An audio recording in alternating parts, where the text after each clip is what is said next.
Yeah, what's up, Bears fans? Your boy Coach T with Chicago Bears 360 back with another live show for you today. That's right, I'm in rare form today. You got Do-Rag Coach T on the show today because I'm on my ish today, this Sunday, April 21st. Uh, you know what I'm saying? I started to, you know what I'm saying? I started to give y'all Do-Rag Coach T because, you know what I'm saying? After last night's kind of Twitter exchange because of me asking simple questions. You know what I'm saying? I don't know. I'm still on the fence. We're going to see how this go. Listen, we have a live reaction to Caleb Williams' interview on the Pivot. Live reaction. This is going to be part one because you know what I'm saying, even after speeding the clips up, you know what I'm saying, the interview is so long. I thought there was so much good content there, so much detail, so much to talk about that I think we can break it up over today and Tuesday's show to get through it all. So y'all bear with me. Y'all know what's next, man. Let's talk about it. Let's look at it. Let's live react to it. I thought it was a great interview, great content. So let's talk about it and this much and so much more, and catch you up on Bears news. Let's go.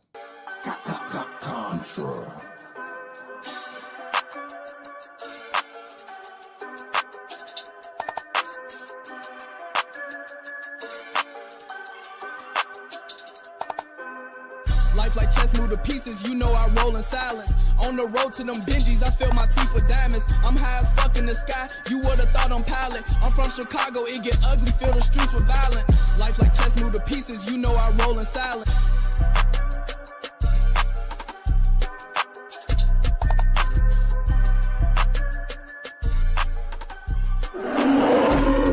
Past, present, future.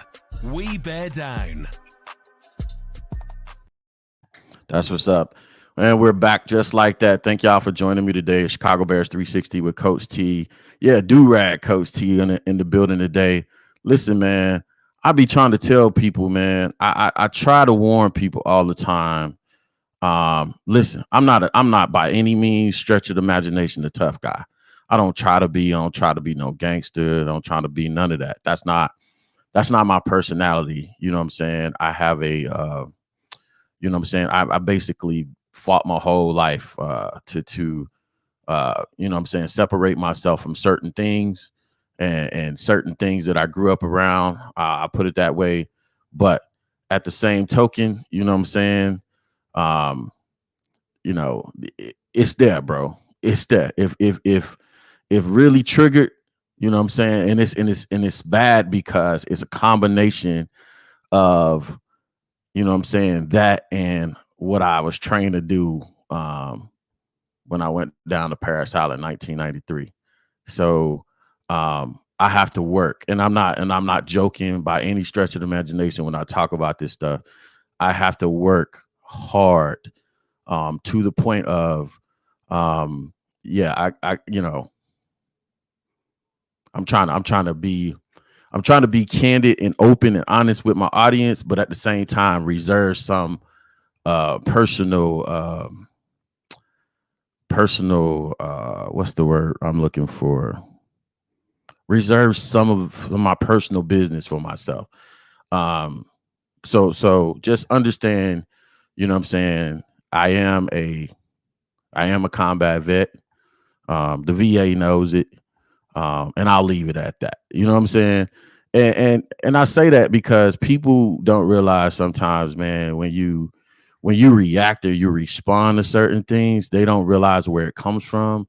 They don't understand that, hey, you know what I'm saying? And this is why I treat everyone with respect that I come across. You know what I'm saying? I'm all about 6'2", probably about 345.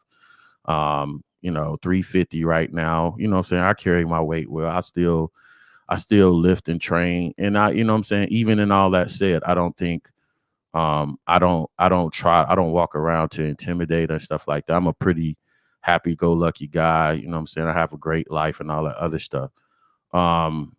But I say that because, you know what I'm saying, we in this Bears DIY media world, sometimes in the Bears Twitterverse, you know what I'm saying, we got to be mindful of how we address people. That's all. I'm just going to say it like that. And, you know what I'm saying, I try to have fun with this. This is a hobby for me. This is a passion project. You know what I'm saying? I love ball. I love Bears football. I love coaching ball when I was there. This is my happy place. This is when my happiest times, and my kids always talk about that. When I did coach ball, the happiest they see me is when I coach ball. The you know what I'm saying? The best version of me is when I coach ball. So they enjoyed that part of me. You know what I'm saying? The corporate me so much, not so much because I'm more serious. And so this gives me a counterbalance to having to deal with BS and boardrooms and meeting rooms all day and make decisions, multi-million-dollar decisions that don't necessarily directly come into my pocket, but you know what I'm saying, dealing with microaggressions and all this other stuff that y'all know politics, y'all know how it is on your job. You know, you got that one person on your job that you will, you know what I'm saying, they probably about one good conversation away from getting, you know what I'm saying, the shit smacked out of them. We all deal with it. So, you know what I'm saying? That's the humanistic part of it. So that's why y'all, I just wanted to give y'all a little background of why y'all getting do-rag Coach T today. Plus, you know what I'm saying? It's like, just, you know what I'm saying? Let's have fun. Let's enjoy. Man, I hate we freezing up today. We freezing up already? Damn it. I'm going to be back with it.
All right, just like that, we're back. Thank y'all. So usually I do that reboot before the show, but I'm gonna take that as a time to digress. You know what I'm saying? This is me. This is Coach T having a hope. Let me know if y'all can hear me. This is for the 360 year show. This is for the supporters. This is going to be a different show. This is going to be a very different show. Let me know if y'all can hear me. This is Coach T being very open and transparent with y'all. Y'all do me a favor, drop them likes. But this might not be the show for, you know what I'm saying, a bunch of likes. So and this is going to be this interview, and it goes in with the interview, because this interview, shout out to Caleb, shout out to the Pivot. This is a live reaction video of Caleb's interview on the Pivot. This interview basically hit at so many personal things for me, and I've never disliked the kid, Caleb Williams. I think after the interview, Bears fans should be crazy excited. Let me know if y'all hear me in the comments. Let me know if everything is A-okay on y'all end. I need that confirmation. I think Bears fans should be crazy excited because of the interview, because of how Ryan Clark went about the interview, and the rest of the cast on the Pivot there. So many things were unlocked. So many questions were answered as the person of who Caleb Williams is. But then there are so many things that were confirmed. And then I go on to ask one question on X or Twitter about the time and what Caleb revealed about how he responded, or how he found out about the Justin Fields trade. And I thought, you know what I'm saying, maybe there was information that Bears fans that didn't have about the trade that I think warranted, you know what I'm saying, further investigation. Now, I use the word investigate in my tweet that kind of went viral. And people went crazy because I said investigate. We need to investigate the timeline of the decision. And I was like, okay, if you're taking investigate literally, like if you think I'm finna hire somebody and they're gonna go and do inspection of what happened during the timeline, no, I'm not doing that. That's not the definition of investigate. Investigate in the generic sense of the word, like, let's take a look at the timeline. But that's for probably next show, because we don't have that clip for today. But people went crazy, like, you know what I'm saying, investigate, move on. You need to move on. What else did I hear? Just a lot of vitriol, a lot of pushback, because of the idea that I had a thought in response of Caleb saying that, hold on a second, you know what I'm saying? He was shocked because the Bears hadn't gotten his physicals yet, hadn't got his medicals yet, and they hadn't done a top 30 visit. So if he was shocked in his response, and me paying attention to his body language and looking at the interview, like I said, we'll get into that clip next show. And then it triggered my mind, because guess what? That's what I do. I do Bears content. And so I want to give the fans information. So it triggered in my mind automatically. When I see certain things, I'm like, man, will this make good content? Will it not? Like, is this something the Bears fans would want to know?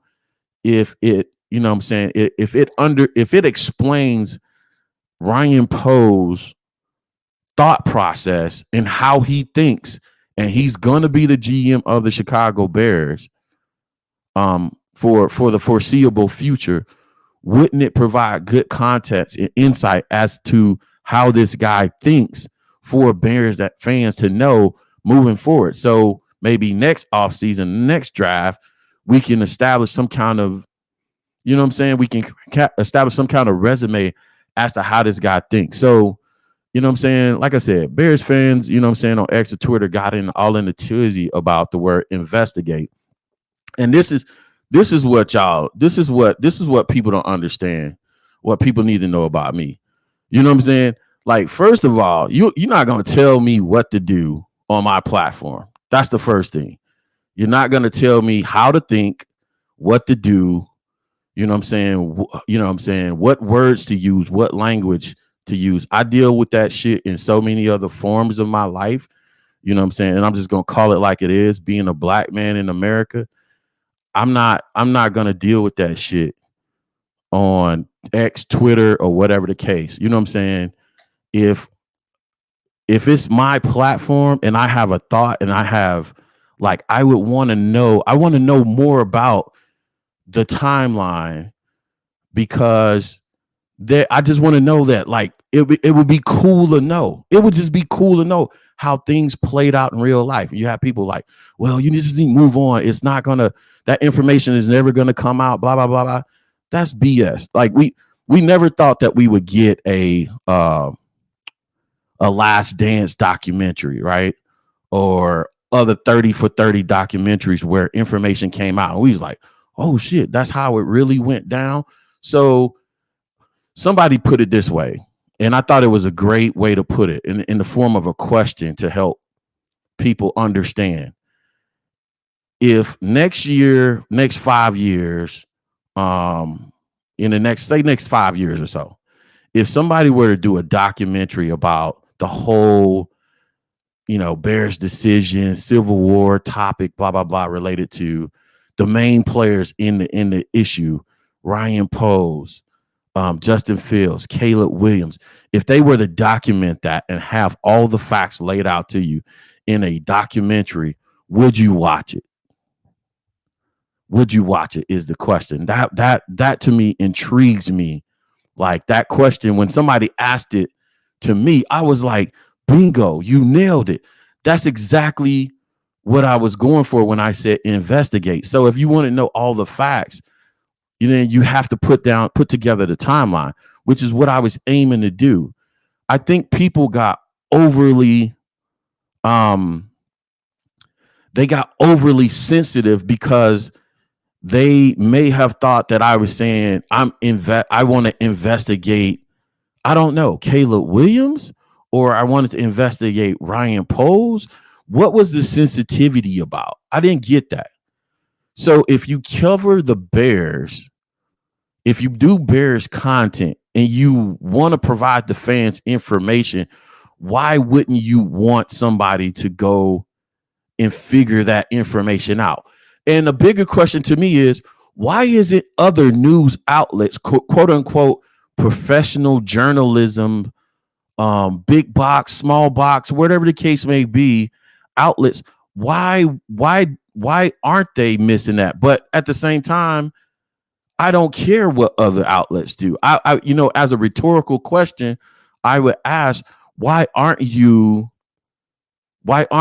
you want to know what the actual timeline was, right? In retrospect, yeah, we're here, we're moving forward. Great. We got the first overall pick. It's going to be Caleb Williams. Seems like a great kid. I love the interview. I love everything he said, but why wouldn't you as a reporter want to understand, all right, boom, I'm a reporter. So, hey, we're moving forward. Like Caleb said that you basically made the decision without the physicals. So if you didn't need the physicals to make the decision, why didn't we make the decision earlier? Right? If you didn't need the physicals to make the decisions, why you didn't make it earlier? So this is what I started to do last night and put the timeline together and asking the questions. I really want to involve the fans. Okay, what do you think the window was? In my head, it's December 31st, which was when we secured the number 1 overall pick. And when he actually made the trade, which was like March 17th, that's the factual window right now of when he could have made the decision. Now, when he could have been leaning towards Caleb Williams before that, absolutely.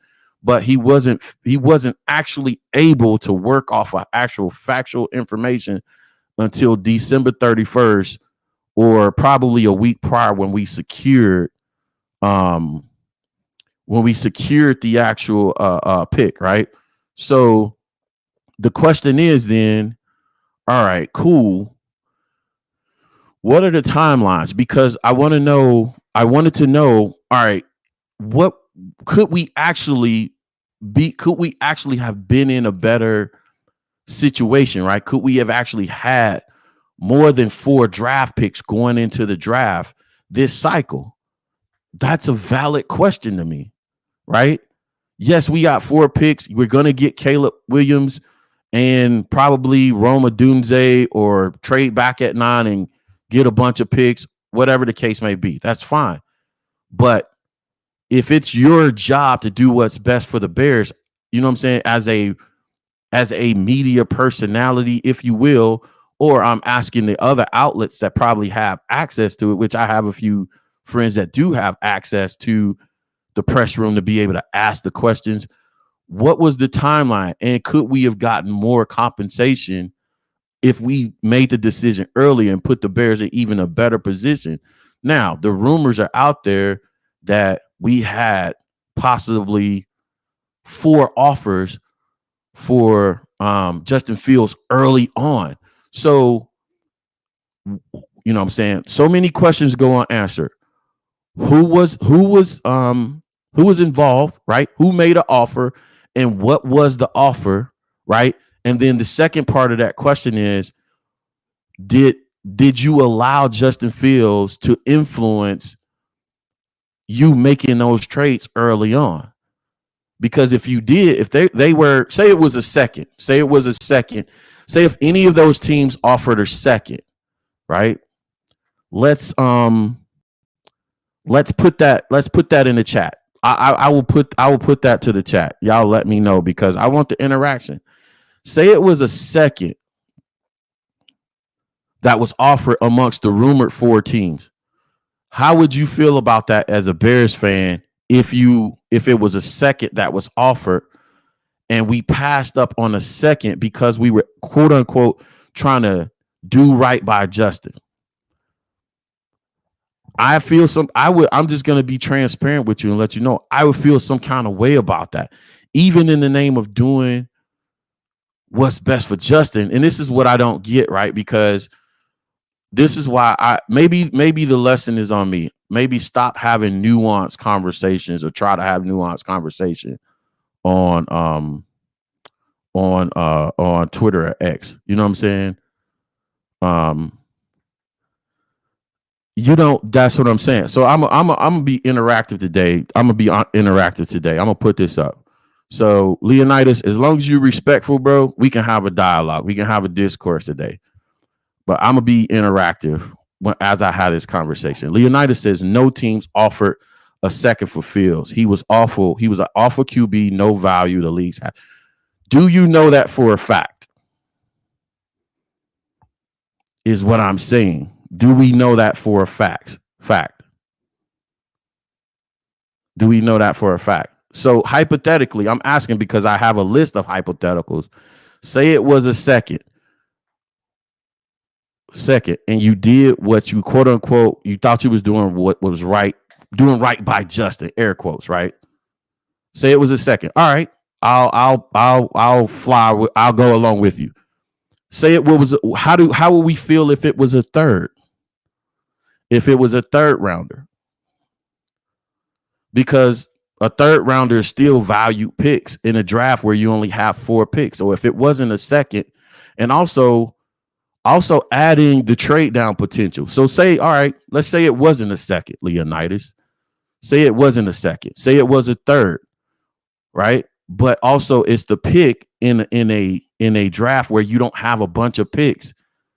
But also look at the pick, but also look at the trade down value in that pick. So if you had another third, it's just not the pick, it's a potential to trade down and get more picks out of that pick in the name of doing what's right for the Bears.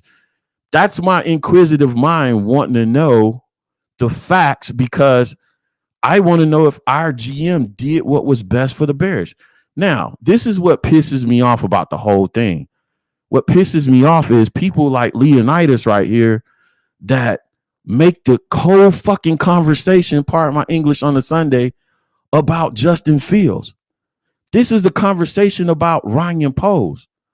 So it goes into this fucking down the pipeline of Justin Fields was awful. He was the worst 4th quarterback, blah, blah, blah, in history and all this other shit. And it takes it back to the Civil War conversation. That's not a conversation that we're trying to have. You know what I'm saying? Why are y'all so emotionally handicapped? Let's have the conversation in the vacuum. What was the timeline? It's all we're trying to figure out. What was the true timeline? Because because moving forward, it's like this. I tell you why it matters. It matters because what if there's another player? What if there's another player that's beloved by the fan base? Say it's DJ Moore in a few years, right? He's up under contract. Say it's whatever the situation is. And Ryan Post has to make a tough decision. This player X is beloved by the fans, but he has to make a tough decision. Will Ryan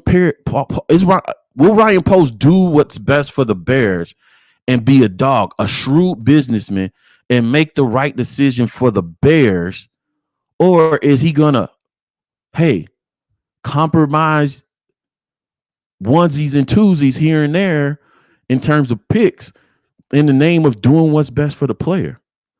I just want to know what we have in the GM. I respect it. You know what I'm saying? I respect it, but I don't have to agree with it. You see what I'm saying? I respect it, but I don't have to agree with it. And again, nobody's going to tell me on my platform, and especially in my brain, how to think. Move on. Just move on. Just go along to get along. You got the wrong one. You definitely don't know me in real life. The number one way to not get me to do and go along is telling me how to think, and definitely telling me how to create content on a platform that I created. If I'm curious about something, I'm going to drive in on that until I think I know I have all the facts related to it. It's a very new, and again, most of the people are I'm not going to cut. I'm going to hold that one back. Woo! I almost let that one go. Most people are hypocrites, because if somebody was to come along and do a documentary about this whole situation, and they documented the timeline and the decisions made about the situation, y'all will watch it and y'all be talking about it on X and Twitter and debating about it ad nauseum. When you found out the facts, when you found out the real things that happened, you would be talking about it, debated on it for X, Twitter for a minimum a week. If you found out certain things happened and he had an opportunity to do different things and make different moves at different times, then you would want to know that information. Quit lying to yourselves. And that's all I was attempting to do with the situation.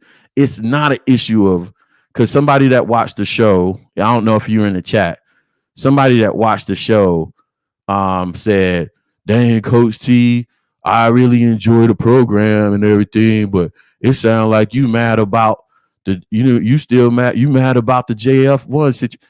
Bro, no, listen, in the big scheme of things, I'm going to say this for the audience. I'm going to break it down so it forever be broken. In the big scheme of life, nobody gives a damn. I'm going to use damn because that's a lighter word than what I was thinking. In the big scheme of things, I don't care. In the big scheme of things, right? It's just when Caleb says, oh, they asked the question, how did you find out that Justin Fields was traded? He was like, hey, I was on the way to a business meeting and, my phone started blowing up, this, that, and the other, third, you know what I'm saying? Took a few phone calls, whatever he said. That's not a direct quote. But I was shocked because, listen, these are his words. I was shocked because they didn't even have my physicals. They didn't have my medicals. And I hadn't done a top 30 visit. Why does this matter to me? To me, why does that statement matter? That matters to me because he said out of his own mouth, Caleb said, I was shocked because they didn't have my medicals and hadn't done a top 30 visit. So in my mind, they were counting on it. His team and him and his team were counting on the Bears. Look, you can't listen. You can say what you want, but I'm very analytical. I analyze everything. That's my job, my day job. I analyze data. Like that's what I do. He said out of his own mouth that he was wowed by that. The fact that they made a decision without having the medicals or a top 30 visit. You know what I'm saying? Inference leads me to believe that he and his teams didn't expect a move until the medicals and the top 30 had happened. Agree or disagree?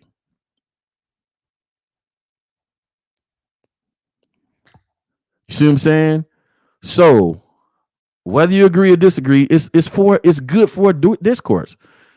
So these are facts. So if he and his team was surprised that the Bears made a move without physicals, and a top 30 visit, this leads me to what I was saying prior to the decision. You know what I'm saying? Perhaps they were leveraging that because at some point there were opportunities prior to the trade for medicals to be released. And there was at some point a scheduled top 30 visit that would have happened early on between the Chicago Bears and Caleb Williams. Is that or isn't that a fact? Is that or isn't it a fact? There was a scheduled top 30-ish visit that was supposed to happen after the combine that was then delayed. That was delayed till after the pro day. That was reported by Albert Breer, y'all's guy. That was reported by Albert Breer in the article that everybody kept quote tweeting, retweeting, and all that other stuff. The visit was supposed to happen after the combine early on so the Bears could get information that they needed to know, right? So that didn't happen. It was delayed. He knew this. His team knew this. So you push this back and then you come out and say, you like almost throw Ryan Post under the bus by saying, hey, I was shocked because they didn't have my medicals and we hadn't done the top 30, meaning you guys were counting on that being part of the equation. And what I kept telling y'all was watch the whole negotiation deal, because the only thing that if Caleb and his team, and I'm not trying to, this is a conversation because it's real. If either Caleb and his team were trying to either leverage any, play with any leverage they had in perhaps not coming to Chicago, and or if the Commanders had any kind of influence on where Caleb wanted to go, the key element in leverage was time. And the later we got in the decision, the better it worked out for Caleb and or the Commanders. Caleb, if I'm air quoting if, because I don't know, if he did not want to come to Chicago. If he did not want to come to Chicago, then the only thing he had at his disposal was time. If the Commanders was working with some of his handlers, his people, his dad, or whoever, right, and saying, hey, the only chess piece we have on the board is time. So if you make them wait for medicals, if you make them wait for a top 30 visit, hell, you know what I'm saying? Your pro day isn't until April, whatever. What was it? Was it March 20th or April 20th? It was whatever day it was. This was the only leverage in the game. Now, guess what? If you're not a critical thinker, if you're a lazy thinker, this doesn't matter to you. You don't want to hear about all this information. You don't want to have a conversation. If you're just ready to move on and, you know what I'm saying, skip through the woods and have, the great, you're ready to move on with the seat. I get it, but I'm not like that. I'm a critical thinker. I'm an analytical thinker. I want to know. I'm intrigued by the documentary, the true story. how it really happened. Because guess what? Like I said, in 5, 10, 15, 20, 30 years, when it comes out and it's a documentary, everybody's going to go crazy over it. Everybody's going to be like, this is the coolest thing since sliced bread. And one thing I've learned about my life is this. Usually when I'm the first on something, you know what I'm saying?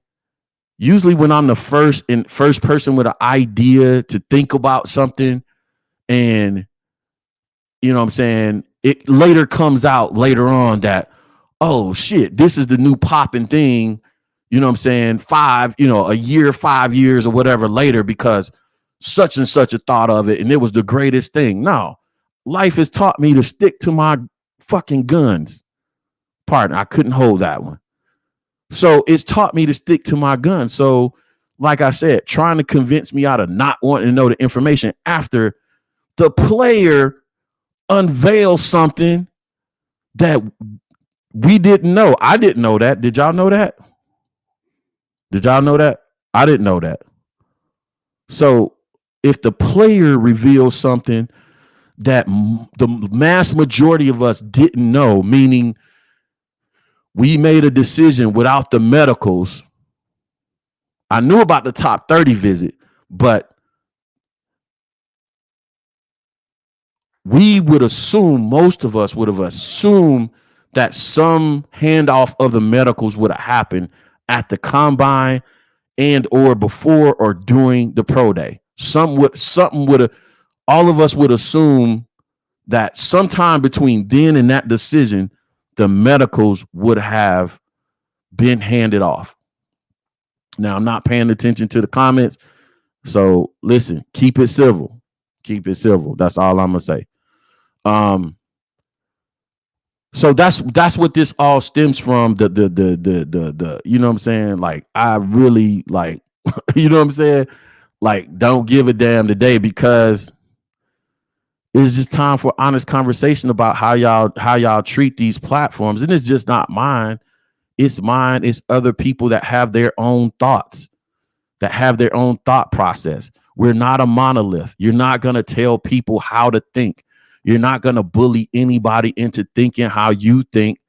If you're a Caleb stan, if you're a Justin stan, if you're Ryan Poe stan, if you're a Matt Eberflus stan, and guess what? I'm not a follower, so you definitely not going to tell me how to think. I march to the beat of my own fucking drum, and it is what it is.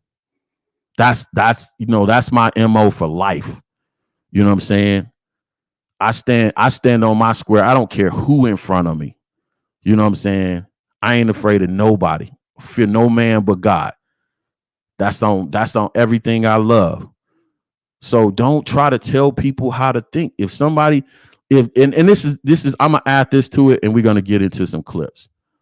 Listen, this is the other part, that because people try to leverage this as if it's gonna make a difference in my lifestyle and how I live either way, or other content creators' lifestyles, or even the big box guys, because I talk to these guys, you know what I'm saying? Like, when we do the content, we do the reviews, or we do the interviews together, we have offline conversations about how the game works in the media game. And like, it's crazy out here. There was a whole creation why I created the whole Drunk Uncle segment, because to give us the fun way to kind of address the trolls and all the stupidity that we have out here in Media X.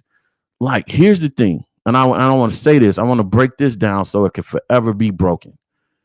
If you don't like Coach T, you don't like my takes, you don't like Chicago Bears 360, you don't like how I go about my business, listen, you do not, listen to me, you do not have to patronize the platform. I am not going to miss you at all. I was doing this shit when it was 0 people in the chat, when there was nobody in the chat. I was still making videos 2 years ago, mind you. It's been less than 3 years. Over 3,300 subscribers in less than 3 years. That's more than 1,000 subscribers per season. Because guess what? Somebody likes it during the season when I'm breaking down a video and I'm explaining football 101. This whole off-season conjecture, debate, trolling, BS stuff. This is not my cup of tea. This is not the niche of the show. The show is supposed to be about breaking down film and but guess what? We don't do film in the off season. So guess what? I try to entertain y'all by bringing people on the show that y'all like. You may agree with, that may disagree with me, that may offer another opinion. I'll give y'all a recent example. Danny Shyman and I disagree on Roma Doomsday. I knew that before I brought Danny on the freaking show. I'm going to start using freaking. I knew that before. That's a Marine thing. I'm going to start using freaking. I knew that before I brought Danny on the freaking show. I knew that already. I knew that me and Kenneth Davis disagreed before I brought Kenneth Davis on the show. Nick Whalen. And the list goes on. It's not about that. It's about exposing 360ers to different personalities, because guess what? When you do content creation, by the way, you know what I'm saying? When you do content creation like this, guess what? We don't always see each other's content. You know what I'm saying? There's very few people that I watch. I don't watch CHGO. I don't have time. You know what I'm saying? So I talk to Braggs directly. He's one of the people that kind of, you know, hit me to the game. He's one of the people that I appreciate their insight on how to approach the content creation game. I don't watch the shows. I don't watch 670 The Score. I don't watch ESPN 1000. I don't watch those shows. I poke my head in every now and then on people like Nomad, the Nomad Network, Chicago Bears Central, the Windy City Breeze. I'm telling y'all the ones every once in a while when I have time. When you do this for real, you don't have time to watch everybody's content. So when I'm coming up with an idea, it's purely, strictly off of something that came to my gut and be like, you know what? I'm going to talk about that on the show. Maybe the fans may want to know the details of the timeline of or whatever. And even if you don't, if it's in me to investigate, I'm going to freaking do it. All right. Barrelismo say ain't never been in my chat. Shout out to Barrelismo. Barrelismo, but like literally, this is what people don't realize, bro. I don't have a bunch of time. I'm literally making clips of this show prior to the show, late getting on the show. Do y'all remember before y'all used to tease me? Be like, what is coach doing? Like, I'd be waiting back in the back room. I'm trying to prep stuff as a one-man band to provide content to the audience. And I would have y'all waiting 5 minutes to even start a show. This shit is work. It is, if you want to do it with any kind of semblance of excellence and professionalism, it's work. Like today. Yesterday was my anniversary. I didn't have time to sit around yesterday and clip up videos of Caleb Williams. I knew kind of what I wanted to do, but you know what I'm saying? Last minute, clipping up videos so I could talk about it, so we could discuss it as a fan base and what y'all thought. So that's my Sunday rant. You know what I'm saying? You know who you dealing with. If you don't like it, move the hell on. I'm telling y'all, I'm not politely, but maybe not so politely, inviting you to exit if you don't like the perspective, if you don't want to deal with a critical thinker, if you don't want to deal with an analytical thinker. If it intrigues me, I'm going to talk about it. That's why not? We ain't got shit else to do as Bears fans in the off season before training camp or mini camp start. Maybe that'd be a good way for me to segue out of the rant, right? Because we need to update y'all on when things are going on. Hopefully I'll see y'all at some of these. I don't know. We'll see how it goes. I don't know what my schedule is going to look like. But you know what I'm saying? Speaking of mini camp, training camp, OTA off-season workouts May 20th, 21st, May 23rd, May 28th and 29th, 31st. for fans, this will be your first chance to get a look at Caleb Williams. I don't know, and the Bears haven't announced who and how many of those are going to be open to fans yet, but as soon as we get that information, we're going to pass along. Same thing with the second set of sessions, I believe, or is this the same thing? Off-season workouts, the 20th, 21st, May 23rd, 28th, 23rd. See, I told y'all, shit has worked. That's the same video clip. I'm deleting that one. All right. Mandatory mini camp is June 4th through the 6th. I know I'm not going to make that one because I got stuff to be at. But that's for the fans. If you're going to be out there, pay attention to those dates. Pay attention to what's open to the fans. You'll get an opportunity to see this new look Bears team. Also, I'm sure they align their schedule so they'll be able to have enough practices in place because we'll get a chance to look at this new look Bears team at the Hall of Fame. They call it Hall of Fame Bowl, at the Hall of Fame game, right? Which ironically is not far from our corporate headquarters up there in North Canton, Ohio. I'm not a big Hall of Fame game person, but I do have to go to corporate at least one time a year, so I may go up there during that time to go to that game. But yeah, I'm not a big Hall of Fame game type of dude. Like, unless I got some kind of back pass or backstage access or something like that, I probably won't go. But pay attention to the dates. And also for fans to know more information, the off-season program, phase one dates consist of the first 2 weeks of the program with activities limited to meetings, conditioning, strengthening and conditioning, and physical rehabilitation only. Phase 2 consists of next 3 weeks of the off-season program on-field workouts, may include individual instruction and drills, as well as perfect play drills and play with offensive players lining up across from the other offensive players and defensive players. Lining up across from defensive players, conduct at a walk-through pace, no live contact or team drills and team defensive drills permitted. This is part of the whole new NFL collective bargaining agreement and soft guy era, I guess you will. If you've been paying attention to social media, you know I'm talking about soft guy era. I just had to throw that in there. But no, this is part of the CBA, new CBA, that it's only during certain phases that players can make contact and get after it. And then phase 3 consists of the next 4-week programs. Teams may conduct a total of 10 days of organized team practice activities, OTAs, no live contacts permitted, but 7-on-7, 9-on-7, and 11-on-11 team drills are permitted. Again, this new look NFL, you know what I'm saying, later that you can make, you can really get out of it, have live bullets, as we call it, flying. How that affects, you know what I'm saying, our ability to ramp this offense up, because I think, it's reasonable to expect that the defense will be ahead of the offense at seasons begin. I don't know. That's the plain, straight answer. Again, that's why the emphasis on the program and paying attention to how Shane Waldron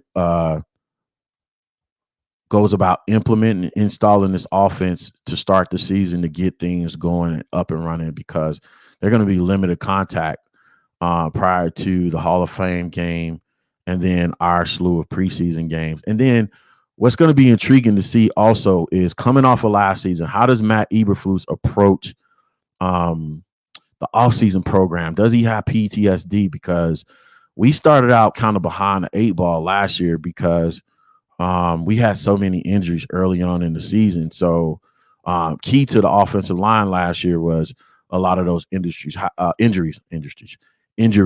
does Matt Eberflus approach that this season? Because on the heels of last season, also, you know what I'm saying, if we'll get a look for Hard Knocks, man. I seen that floated around. I gave not Kenneth Davis, I gave Harrison Graham crap about it, because he suggested, as one of the big channels suggested, perhaps we should be a candidate for Hard Knocks. At this point, man, bring it all, man. Bring it all. You know what I'm saying? Hard Knocks, Caleb Williams, the new players, the new offense, because it's turned into, this offseason is turned to a reality show anyway. Why not, man? You know what I'm saying? This is the document. This is maybe perhaps would allow us to get some of this information that we, you know what I'm saying, so easily debate about on the platforms and whatnot. So just wanted to go through that real fast. Let's get in some of this video. Should I slide in DMs right now? Nah. Y'all want me slide in y'all DMs or nah? I ain't got the producer with me today. Why not, man? Let's mix it up a little bit. It's a Sunday show. Less formal. Let's slide in the DMs. Did you get like some crazy DMs or what? Very Surprises or no? You're talking like blue check marks? Yeah, like people who be sliding and I'm like, wow, y'all fuck with me like that. Let's slide up here. Shout out to Berlismo. Berlismo says they will want us for Hard Knocks, Caleb London game. Hopefully so, man. By the way, shout out to you know what I'm saying, the Bears going to be in London this year. I don't know if I'll make that game. I was there 2 years ago. Last time I got man, kids want to go other places this year. So I'm gonna do I'm definitely doing more away games this year than home games for sure. Probably gonna do 3 or 2, maybe up to about 3 away games this year, and maybe 2 home games. Let me go to the top of the chat, slide my way back down so I can give some shout outs to the usual suspects, man. Thanks for hanging out. Thanks for dealing with my tirade rant this morning. King Booker World, shout out to you. Cornelius, shout out to you, man. Jay Grizz in the building. Cornelius Sales. Who else we got in here? Keith Riggle says, always one of my favorite expressions. You said simplify coach. Yeah, always, bro. Semper Gumby too. Gotta stay flexible. By the way, man, I watched this is a Marine thing. So every once in a while you have those moments. Last night I watched Jarhead late last night. I probably started at 11:30. I've seen that movie probably 20 times, man, and it was funny. I still think it's one of the better Marine movies outside of Full Metal Jacket, but I think it was a modern version. The latest version I thought was pretty cool. What up, Fat Boy Food Reviews? Black Diamond, my man Petty in the building. Hoorah, Great Grizz, major salute. Thank you for every vet in the panel and the chat. Yes, absolutely, man. Shout out to all the vets in the chat, man. You know what I'm saying? If you like me, man, make sure I go out there and get y'all disability rating. You know what I'm saying? I'm sure something happened during your tour. You worthy of it. I'm sitting here right now freaking in pain because it's raining. And if you know anything about barometric pressure and on people that got arthritis, so over 60 airborne ops jumps from perfectly good airplanes, as y'all call it, and back and knees are shot. And days like this where it's raining, you feeling it. So they're gonna have days like that too, where I'm just in a shitty mood, because yeah. Keith Riggle said, DI coach here. I hope that means DI drill instructor coach. Yeah, bro. Yeah, like yeah. Appreciate you, Stevie. Man, tell the government to drop a little bit more in that disability pot for us, rating pot. You know what I'm saying? Like I said, take care of yourself out there, man. Young soldier, sailor, airman, Marines. AC Adam in the pot in the chat.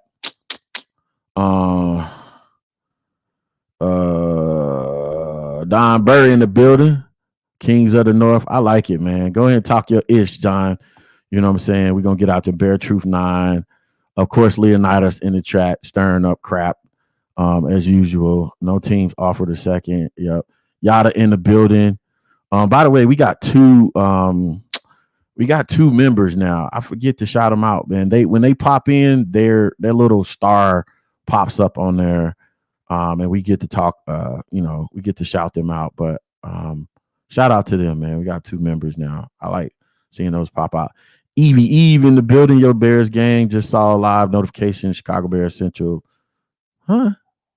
They're my boys over there, but don't be plugging them on my show. What are you doing? That's disrespectful, kind of, sort of. But they my boys over there. Shout out to them. By the way, we doing the simulcast with Chicago Bears Central on Thursday, I believe, and then I think I'll be on simulcasting with Nomad on Friday. Getting to the chat. This is what I want to get to. Do It All 36 said chances are there was a group decision on a QB with the new offensive coaching staff that was hired after the season. I assume they had to go over tape an entire season with Justin. Now, that's a very important top point and a very good part of the conversation. I'm sure I think that's reasonable. Like, that's logical to sit down with your new staff and say, all right, let's go through things within context, right? And those, they're pros. So if they sat there with Shane Waldron and is like, this is not where it's at. This is not where it's at. But understanding too, that's a reason why they're in the building. So again, add that to the context. We're in the building because they thought reasonably that the dude that was in the chair before them wasn't getting it done. Now I know, what I'm saying, detractors want to say, well, your boy Luke Getsy got hired by the Raiders within a couple of months. Yeah, but the Raiders also brought in the senior assistant that we said that the Bears needed to do while he was here as well. So I don't think, I really don't think, I think Luke Getsy and your boy Nathaniel Hackett, they have similar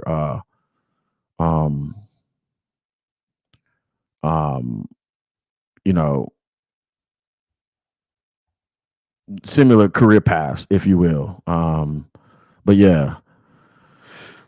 Jay Greer's in the building. I got everybody. Black Rain. I haven't seen that name before. Y'all going in.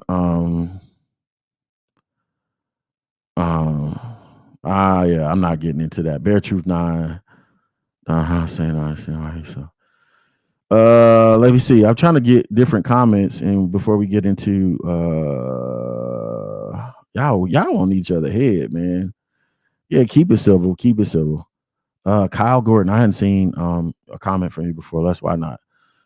Kyle Gordon said many Bears fans have something personal against Justin. They did not do this to Mitch. They have research papers ready about Justin Fields, anticipation stats, much more. It's weird. Man, listen, Kyle, I'm telling you right, bro. I'm tired of you know what annoys me is every conversation leads us back to where we were 2 or 3 months ago or prior to the decision. And that's not the aim. If you bring up Ryan Poles, if you bring up the decision, they're major parties in the decision other than Justin Fields, right? There's things we can talk about and we should be able to talk about related to the decision that don't have to be a referendum on Justin Fields, right? And I don't know, man. Maybe they need counseling or something. It's anger management or what? Because it's like they're triggered. You bring up Justin Fields and it goes into, he was the worst fourth quarter quarterback in the history of the NFL. Well, that's true, but you also have to bring up dude almost should have broken the single season rushing record in the NFL. He got cleats in the Hall of Fame.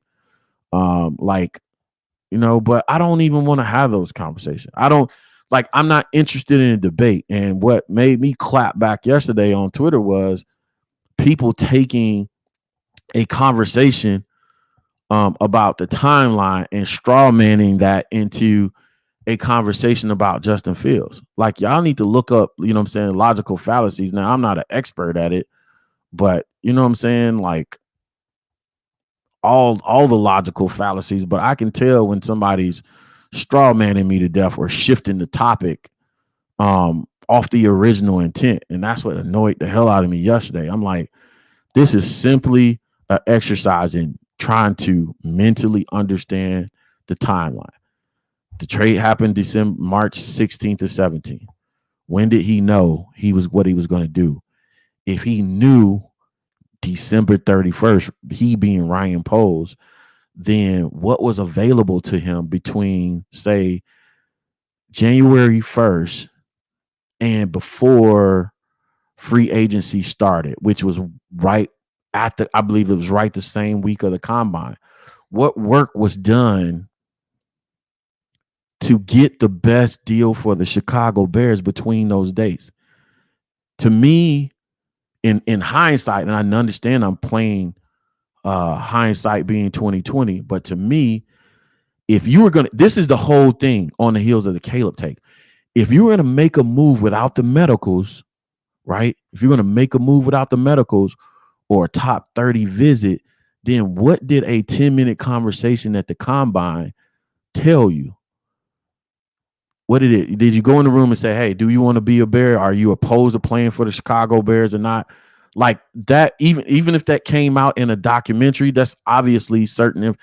It's obviously information that I don't have access to. But watch this: the way things work in the world and media, but also the world, is time is the reveal of all truth.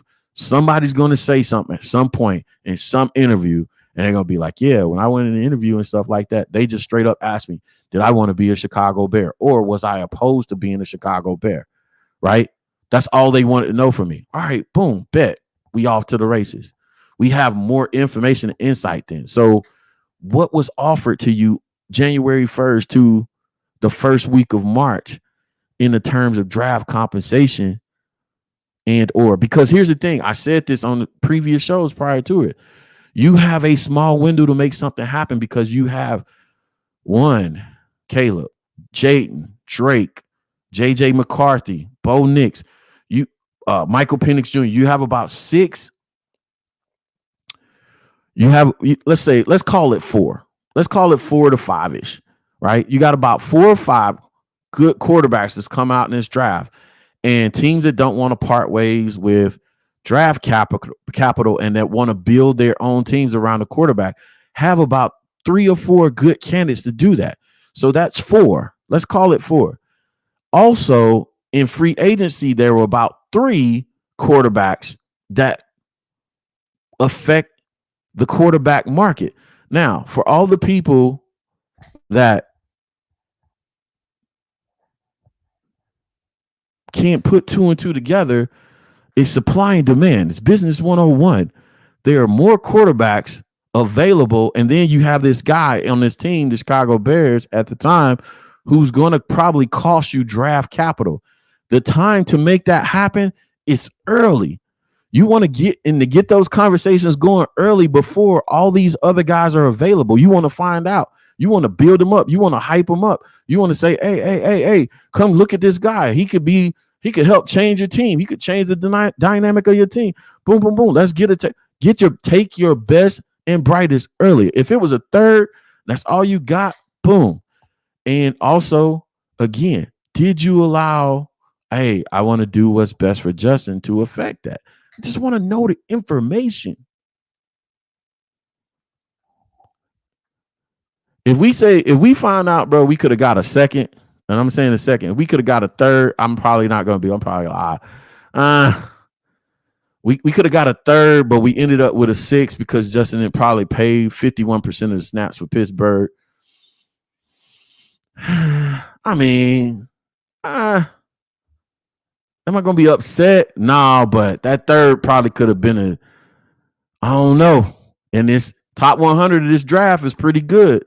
So you two do the math on it. 32, 64, 96. They're saying the top 100 of this draft is probably as good or better than any draft in the last 5 to 10 years. So a 3rd pick, he would have been in the top. He would have been in the top 96 picks, right? You don't know who that dude would have been. That's what I'm saying. I'm giving you information and let y'all decide whether you're going to be pissed off about it or not. It's worth the conversation to me. I don't understand why people want to talk. Anyway. Yeah, so let's get to it, man. Let me get you out of here. We got about 30 minutes. Let's gen up some clips. I'm just gonna warn y'all ahead of time. These clips are not coming in any certain order. I didn't label the clip, so I'm just gonna go down the road. Hopefully, there's not a bunch of duplicates in here. Let's see, 59 seconds. I can remove that one. 126, 128. I can go by the time hack and remove some of these. That's probably gonna be a good way to go about it. Yeah. So remember, this is part A. This is part A of the interview. This is not all inclusive. We'll do part B on Tuesday.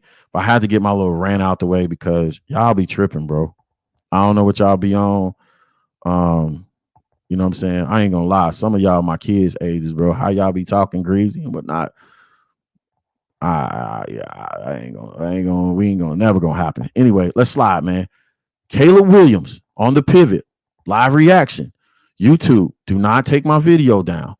The video is labeled live reaction to the Caleb Williams pivot interview. Don't take my video down. Love the interview. Let me preface the video showing up. Listen, I love the interview. I love everything. Let me preface these clips with this. Everything that I didn't know about Caleb and I found out during this interview, let me know that helped me understand why the Bears did what they did. Dude has his shit together. He got his shit together. Great parent, two parent team, raised him. I'm gonna talk about one of these clips where Caleb was actually an adult in high school. He had an adult living situation in high school. That was one of the more impressive things that I heard during the interview when they asked him about where you gonna, the transition from Norman, Oklahoma to LA, how did you not get trapped in the party scene, all this other stuff, celebrity scene? But he been on his own. And these are when I talk about things that resonated with me. But he been on his own in an adult living situation, even while in high school. Let's get to it, man. Let's talk about it. DC, because traveling from Maryland to DC at 5 a.m., 6 a.m. is an hour and a half ride. With traffic. With no traffic, it's like 25 minutes, 30 minutes. And so I actually got an apartment in DC in high school. Parents trust me with that from when I went to high school to the end of my high school career. So I was living there alone. I was able to do anything I wanted to, but the things that they instilled in me, the things that they trusted me with, I wasn't the same person I am now, the same person I was then. I understand what I've set myself out to do and what I've been set out to do. And so I don't put those things in danger. And I definitely don't, put, the people around me that may have same goals or similar goals or goals. I don't put those things in danger. So, if we went out and it was a Friday, Saturday after game, and I was in high school, even though I lived by myself and all this other stuff and I had so much freedom, if it was time to go, it was time to go. You rally up your guys and you get up out of wherever you are, and before it gets too late, before bad things happen or foolishness happens at parties or events and things like that. So it's still the same thing. I love that, and I'm glad I didn't label those clips prior to. That was just a lucky push of the button right there because I was describing that particular tape, answering that question from Ryan Clark about how does he manage, right? How did he manage the limelight being LA, USC? Everybody knows it's a star-studded event out there. At USC, you know what I'm saying? You're going to have celebrities that, you know what I'm saying? We know all about the, Reggie Bush, Matt Leinart era at USC and how those guys were really ingrained into the fabric of LA and out on the scene and dating, you know what I'm saying? The hottest celebrity girls and models and all this other stuff. And this is what I don't understand, man. How, because I've heard things that I wouldn't bring to the show. And they're from pretty credible people, people on the West Coast. One guy is a pretty big name in social media, I guess I would say. He had a pretty good show. He had a pretty big show out there on one of the major streaming platforms, and I didn't like it, man. I didn't like it, and I think. Me and what's his name? I'm having a moment right here. Lawrence Holmes had that conversation when he was on the show about how to engage when you get, because this is all new. This is 2 years on the platform. I've been doing this, and it's crazy how the level of access I've been afforded in 2 years. To some of these people's platforms, lives, and what they know. And I think part of it is people think you're a novice to this. So you'll just, sometimes people have agendas and they want you to push their agendas for them. They're playing chess, if you will. and they'll pass the information to you to have you push the agenda. And sometimes you got to go with your gut, and my gut has always been to stay away from that stuff. You guys, I would challenge y'all to go on my timeline on X, Twitter, or whatever, or even on the show, and find where I've said anything about painting nails, wearing dresses, Caleb Zesty allegations, pink phone. Like, I hate that stuff, bro. I hate that stuff. It has nothing to do. It's an excuse to judge somebody prematurely. If you're already pre-positioned or predisposed to not liking them, on a very shallowy, surfacey thing. And this right here is the opposite of what people have been talking about in a lot of these circles. You put a man in a situation, you put a young man in a situation where he outlines his goals to you. He wants to be the best. You put him in training, nutrition. You know what I'm saying? You make the sacrifice as a dad, as a black dad. Because I'm gonna have a little quick rant about that too. I missed that in my rant. When Caleb gets to that part of describing his dad, I'm just telling y'all right now to stand by, because I got a rant related to the racial component to all this too. If you don't want to hear it, I'm telling you right now, log off. I'm telling you right now, because it baffles me how y'all expect a black man that has a platform, that has a voice, not to give you the perspective of the Bears and sometimes the world through the eyes of a black man. Like, y'all be in the comments, not y'all that's here right now, but people that come in the comments and want me to shy away from topics related to race and so on and so forth as it pertains to this team. And I'm a black man. Like, again, it goes back to me saying, people telling me what to think and how to think. I am a Gen Xer. You know what I'm saying? I turned 49 years old this year. I'll turn 50 next year. I've seen stuff. I've seen the world. I've overcome the obstacles to a large degree that a lot of people think are relevant to the success. It resonates with me. A lot of stuff that Caleb says about his dad, because me and Caleb's dad are probably the same age. So I get it. But, you know what I'm saying, mischaracterization and character assassination of this kid prior to and during the offseason, because you prefer Justin Fields, was out of bounds. It was out of line. And like I said, if you think I was one of those people, then I challenge you to find any tweet, any video, and DM me and sending me a clip of it, and I'll tell you. I apologize live on the show. That's all I'm gonna say about that. But yeah, this is phenomenal. This is phenomenal. I think he's already been there. He's already been that dude. He's already been the adult. And the other part that I heard in that video clip was this: Caleb is a leader off the field. So it's easy to believe that he can be a leader in the locker room and on the field, because when you say things like "my guys," when I'm in the crowd and I say it's time to go, it's time to go, because I am aware and I understand. I'm situationally aware enough to know that after certain things, only bad things happen. You know what I'm saying? I don't know if it's my grandmother or my dad that used to say that, you know, ain't nothing open after midnight but bad opportunities, missed opportunities, and legs. You know what I'm saying? And nothing comes good out of either one. Like, that's real. And I like that from the kid. Let's go to the next clip. DC, because traveling from Maryland to DC at 5 a.m., 6 a.m. is an hour and a half ride with traffic. With no traffic, it's like 25 minutes, 30 minutes. And so I actually got an apartment in DC in high school. Parents trust me with DC, because traveling from Maryland to DC, I play video games. I like to drive. I'm a foodie, all of that. Like, my other side is football. And so just a normal guy. I don't get all into the stars and the Hollywood stuff. I kind of Have you seen? I probably never say anything on me because I stay out of everything and out of the lights and cameras and stuff. And so as much as I can. You gotta hit them streets, man. Yeah, as much as I can. He actually doesn't have to hit the streets. Caleb, what you doing?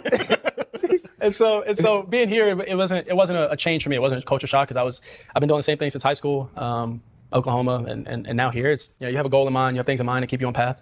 It keeps you out of all the the BS that happens.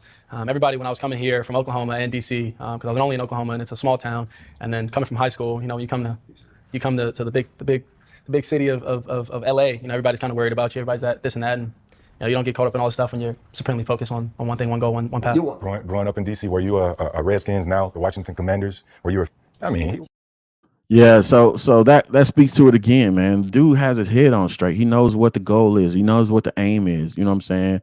Somebody released, you know what I'm saying? Somebody must have captured. Y'all amazing. The internet is undefeated. Somebody captured a copy of his screenshot that said, you know what I'm saying? I think the thing that's jumped out to me from the screenshot was the goal is 8 Super Bowls for the kid. Like, that's crazy for a rookie, number one presumptive, number one draft pick, rookie, coming into the NFL he's going after Tom Brady. He's going after Tom Brady's record. Like, that's amazing to me.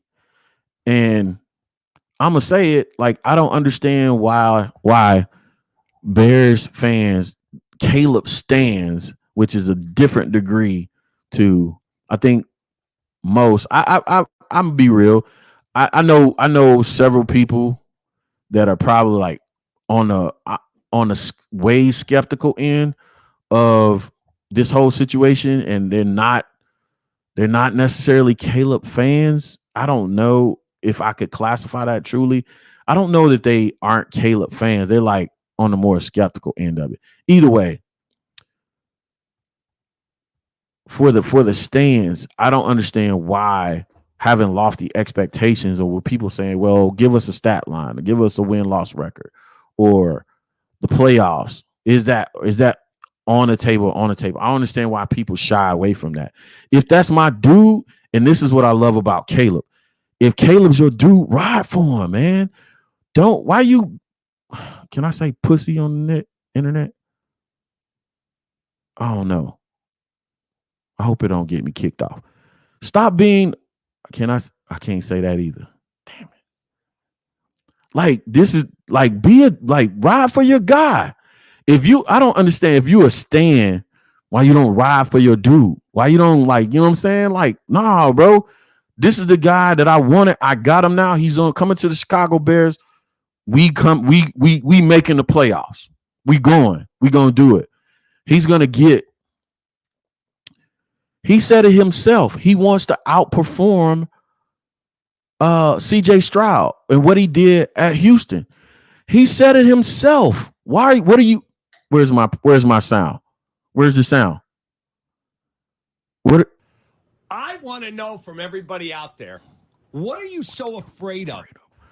I want to know from everybody out there, what are you afraid of?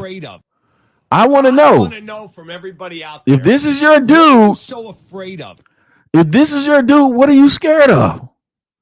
He said he wants to outperform CJ Stroud. I wish the Caleb stands, and I'm saying stands, right? I'm becoming a Caleb fan. But I wish the Caleb stands would ride for their guy. I wish y'all had big as nuts as he does.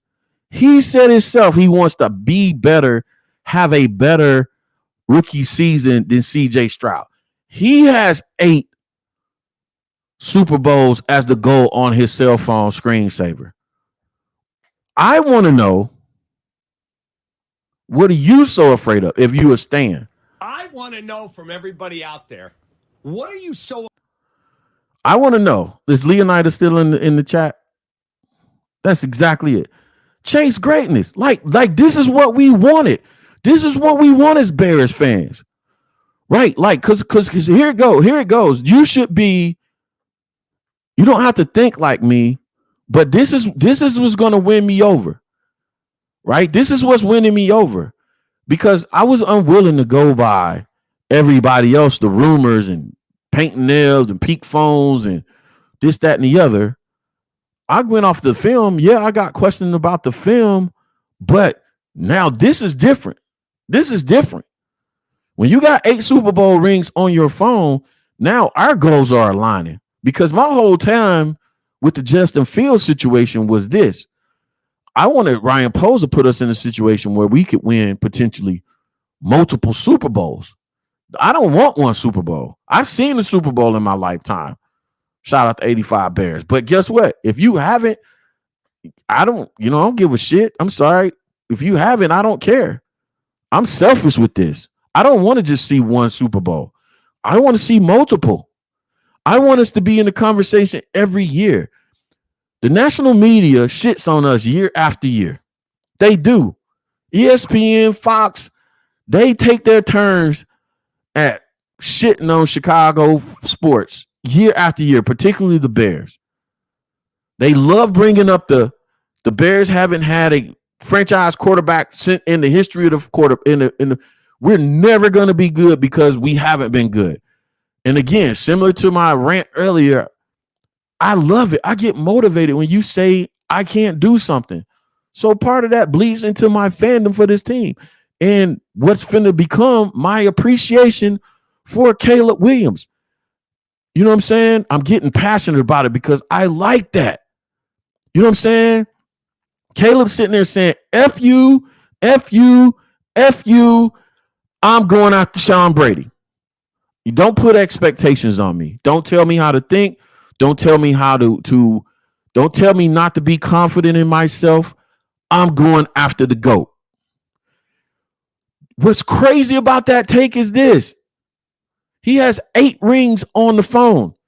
What's crazy about that is there's no acknowledgement of the guy y'all compare him to. There is no acknowledgement of Patrick Mahomes in that whole equation. I don't remember hearing Patrick Mahomes in the whole interview. This mug skipped right over Patrick Mahomes and said, I'm aiming for Brady. What are y'all afraid of? Why y'all so soft on the issue? And I was being nice. I said, oh, give me 24. What did I say? 24-12. Give me 24 touchdowns, 12, 32-50 yards. And I didn't even bring up the playoff things. But now I'm adding I'm not changing my take. I'm not changing my stat line at all. I'm not changing it. Give me 24-12, 32-50, and a playoff appearance. And Caleb, you good with me. But if I was pre-decision, Caleb Williams stand, you could at least do better than my stat line. What are you doing? You can at least do better than my stat line. I got 32-50, 12, 24 touchdowns, 12 interceptions, 3,250 yards, and a playoff appearance. I'm talking about 10 wins. You don't even ride for your guy the way you say you did. You don't even ride for him. You don't have confidence. Now you got your boy on the platform pivot. He's calling it what it is. He like, bro, you ain't with me. You're not with me. You're not even on my level in your thinking. If you with me as a stand, you're not even on 8 Super Bowls on your screensaver. That's crazy. And I'm talking about crazy in a good way. I love that. Let's go. That's the kind of stuff gets me excited. That's what you should be on. I love it, Caleb. That's the kind of time we need you to be on in Chicago.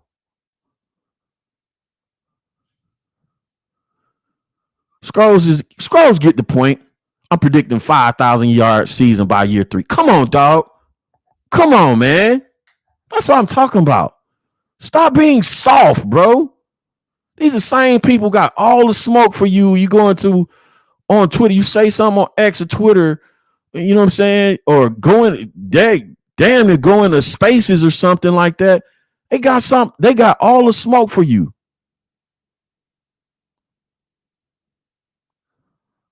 what the problem is. Broken English on purpose. That's crazy as hell to me. I'm not listening. If I'm riding for you, I'm riding for you. This dude, let me try and find another clip that's works for us. I play video games. I like to drive. I'm a foodie. All of that. Like my other side, responding because it's. I mean, I love that. I'm the same way. No, because I enjoy it because it's just like it's fun. It's like it's not like it doesn't make me think about anything. Like my most recent thing that I put out about the adversity thing or whatever it was. If it's something where it's somebody's opinions, I don't care. Opinions are opinion. People have, if you think somebody's supposed to go number one, cool, whatever. But if you're saying stuff like the adversity thing, and I have facts for you. Recent, yeah. If there's facts to it, then I'm going to respond. And so I put a fact of what adversity means, and I put a fact of my last 3 years and I was to the definition. When somebody pulled the definition out. And I was so bored because I was in Jacksonville. I was done with my meetings through Zoom. I was done with my workouts for the morning, and I was just laying in bed. I was probably eating my bento box kind of snack middle of the day, and I was bored. So I was laying in bed and I was just bored. And I said it too. I said I'm bored right now. I want to respond. And so I responded and I also respond in harmless ways. I don't attack people, anything like that. That's not how I do it. I just kind of be a smart ass about it. I went to Gonzaga College High School, and I went to the University of Southern California. And so program-wise of school, I may not have graduated from USC yet because I'm leaving early, but I'm not a dumbass. And so I'm smart, motherfucker. Yeah, I just understand it. And people act like they don't. Everybody acts like they don't see it. You do see it. You may not see as much as people think, but you see some stuff. And so I respond just every once in a while, just for trolls and jokes and to enjoy. I mean, don't make things bigger than what they are. Don't make them more stressful. Don't make them more pressurized than they are. Enjoy life, be who you are, and live on. Spoken like a true quarterback. I think about you guys trust.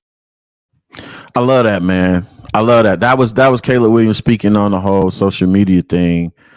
I think brother light skin right there. I keep forgetting his name. Channing Crowder. Channing Crowder asked Caleb, you know what I'm saying? Like, why do you young dudes care about the social media piece of it? Caleb didn't, once again, bro, he didn't run from it. Caleb was like, nah, I want the smoke, bro. In the fun, kind of jokingly kind of way, but also letting you in on his personality that lets you know, like, look, I can identify with this, man. I got goals, right? I got goals. Even for this social media thing, right? I care, but I don't care. It's a hobby, it's a passion project. But I'm not the type of person that wastes time, right? I think it's good to have goals. Like you should have an objective to anything you're doing with your time, your talent, your resources. You know what I'm saying? You only get so much time in this life. You know what I'm saying? You need to maximize your talent and your resources. Whatever God has graced you with, you do it. You do it to the best of your ability. So I think setting goals, like, it's just fun to have loose goals. I have loose goals for the channel. You know what I'm saying? Right now, we're about 3,300 subscribers. You know what I'm saying? I'd like to be at 4,000 before the season starts or before the end of the year's out, right? This April. We'd like to be at 4,000. Like, am I going to kill myself? Am I going to compromise who I am, my personality, my integrity? Am I going to not speak my mind? Or am I going to allow people to violate my boundaries? Behind trying to be the 4,000, am I gonna, be wishy-washy with my feelings on certain issues and certain takes? Hell no. Nah. So one place I really get to be my authentic self, and I like that about Caleb. Do your thing, rumble, young man, rumble. Now I'm gonna say this because there's two sides to that coin, and Chicagoans better get ready for it. Right here it is, and here it comes. Here's what I warned y'all about earlier.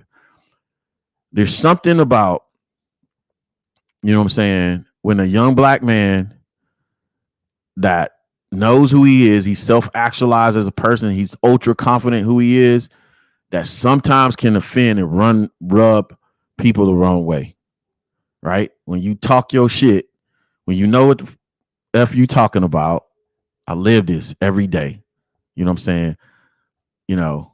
I'm fucking great at what I do in corporate. I'm not good at it, fucking great at it. And I go in corporate rooms with that mentality, with that attitude. I listen to people talk. I listen them say how this should work and how that should work and how this process should be married to that process and what the inputs, process, and outputs are. You know what I'm saying? I tell them, I describe process design. When you been told your whole life what you can't do and what you ain't gonna do, you develop that muscle. I resonate with this. I resonate with it. Talk your shit, dog. Like, listen, y'all, and I love the transparency about it, because what he's telling y'all is this is where I'm getting at. The media and supposedly I'm supposed to be included in that. I don't feel no kind of way about that. If y'all consider DIY media, YouTube's part of the media platform or landscape, that's your perception of it. I think it's kind of weird to me personally, but I accept it. Like, I accept it that we get lumped in DIY medias. To me, I'm still building. A lot of these guys are my friends that are bigger the bigger channels on Bears DIY. They're my media friends. They're my colleagues. I respect the shit out of them. Greg Braggs, my guys over at Windy City Breeze. I don't want to leave nobody out. Nomad, some of the smaller channels like Nomad, Sports Zone Chicago. If you done right by me and I consider you a friend in this game, I respect the shit out of you. And but it's still weird for me personally. I'm talking about just transparent. It's weird for me. And the reason why I say that is all of us better be ready for Caleb Williams being authentically himself while he's and during his tenure as a Chicago Bear, whether that's 1 year, 5 years, 10 years, 15 years, 20 years. Now, I say that because y'all don't even know how to respond to me sometimes and others when we're being authentically black. I said it. I said it. You might, if you get offended by that, then I don't know what to tell you. But you need to have an honest conversation with the nearest black friend that you got about their ability to be their authentic self 24/7, whether they're at work or at home or anything else. Like, that's one of the reasons why y'all getting do-rag Coach T today. You know what I'm saying? It's just subtle nuances of being a black man. I have to wear a do-rag to keep my wave straight. I'm turning 50 next year. You know what I'm saying? My corners is hurting. My corners is hurting. You know what I'm saying? My hairline trying to slide in the corners. That's just a reality of being a black man. I wear a do-rag when I sleep to keep my waves down. You know what I'm saying? Jalen Johnson tried to hip y'all to the game. You know what I'm saying? Like, this is a reality. We got to get our haircut every week and a half or so. You know what I'm saying? Caleb Williams right now looking like, you know what I'm saying, looking like a homeless man right now. You know, that's a serious issue in the black community, not getting your hair cut and being trimmed up. That lets me know how focused this man is. This man is trying to be the best, because that's not a thing in our community. Walking around looking like that. You know what I'm saying? His neck hair and his back hair and the back of his hair is jointed. It's all one. His back hair, his neck hair, and in the back of his TWA, the teeny weeny afro he got, all that's joining together. That lets you know how focused that man is. He ain't went to see his barber. If you black, you know. You're black. You listen. Here's the black echelon of people in your lives. It's your on the highest of the hierarchy is your mama. Somewhere in there, in the next level, because we love our mama. The next level is your dad. You know what I'm saying? Maybe your siblings, if you really rock with them like that. And depending on if you're a black woman or black man, right up there somewhere is your barber. I got my barber on speed dial. He gets extra bonuses on Christmas time. He get invited to special events. You know what I'm saying? If we were to blow up this platform and really become something, Chicago Bear, CB360, whatever, my barber coming with me. My barber coming with me. That's how serious it is. I'm joking, but I'm serious. Like, y'all need to get ready because this is part of the conversation. Justin Fields was pretty mild. Justin Fields was pretty mild in the sense that Justin rolled, he wore the twist. Every once in a while had a do-rag on at the press conference. Here's the thing, though. Again, I'm going to talk about the stuff that nobody wants to talk about. I work corporate in Chicago. I work for McDonald's corporate down there off of Randolph Street in the West Loop, the old Oprah Winfrey building. I worked there for a year, McDonald's corporate, as a project program manager. Having been raised in Atlanta, the new chocolate city, whereas majority us in Atlanta since, it's been that way since the 60s and 70s, having grown up here in the 80s and gone to, lived on the Southwest side, started my academic high school career at Frederick Douglass High School. Our arch rival was Benjamin E. Mays, Booker T. Washington on Southwest side. Like growing up in the city where Black leaders were prominent, the mayor, the police chief, all this other stuff. I know no other way to live. I grew up in Wakanda. So I come to Chicago. I'm in my bag. I'm like, all right, corporate, y'all got me this little job at McDonald's. Boom. I need to come up here and run these programs. It ain't the same, people. It ain't the same. Listen, I don't know if people understand that about Chicago, right? And the perception of the city to people that don't live there. You know what I'm saying? There's a different dynamic. And what I'm telling you, what I'm preparing y'all for, the conversation that don't nobody want to have is Caleb Williams is telling y'all he's going to come to the city. He's going to be authentically himself. So if y'all think y'all can fire off tweets and miss facts and this, that, and the other, Buddy is not playing. He going to come back at you. He's going to show you that he's an intellectual thug. I love it. Thank you for bringing that phrase back to my remembrance. Universe, heavenly source, God. He's an intellectual thug and he will get at your head. I don't know if Chicago media ready for that. I've had people come on my show and these people have to deal and contend with the fact that they have to be two different people in the media spaces in Chicago. I'm not calling out no names. Y'all seen them. Y'all seen these people come on my shows. Y'all seen them on their show when they're on their show, on their big box show, and y'all seen them on my show. Y'all see how they project on those shows, and y'all see how they code switch on those shows, and y'all see how they come on my show and they can be let their hair down and be them authentic selves. I don't listen. If that's a thing, I will wear a do-rag on the show, every show. So you can have a space to be freely yourself. I will wear a do-rag on every show. But I'm telling y'all better get ready for Caleb Williams because he's telling you right now, you know what I'm saying? My dad taught me to be a man's man. You know what I'm saying? I can be articulate, but I'm not no pushover.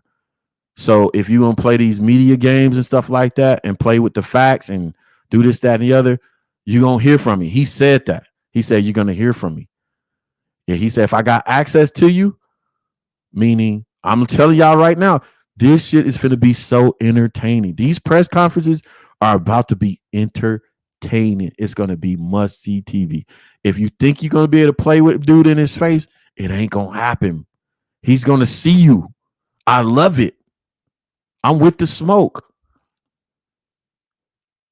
And I think what's probably going to be a challenge for some people is he going to do, like I said, intellectual thuggery. I hear it, bro. I hear it year after year. I hear fans talk about, oh, you know what I'm saying? They talk about certain players and they be like, well, he's well spoken. What the fuck is he? I'm sorry. What does that mean? Well spoken.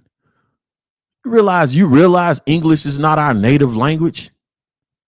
Do you say that when you hear, you know what I'm saying, people of Asian descent come over here and say, and they have broken English, or other ethnicities have broken, you be like, hey, no, or you say, because they have an accent, do you say they're well spoken when they say certain things? No, you assume it or you take it as an accent. I'm from the South. I was raised in the South. I got a dialect that comes from the Geechee Gullah community. You know what I'm saying? If you don't know about Geechee Gullah, then you don't know. I'm telling y'all. Y'all see again, y'all chose violence. Y'all wanted do-rag Coach T. This is the version you're gonna get from now on. I'm telling y'all that. You're not gonna get the do-rag necessarily, but I'm just going.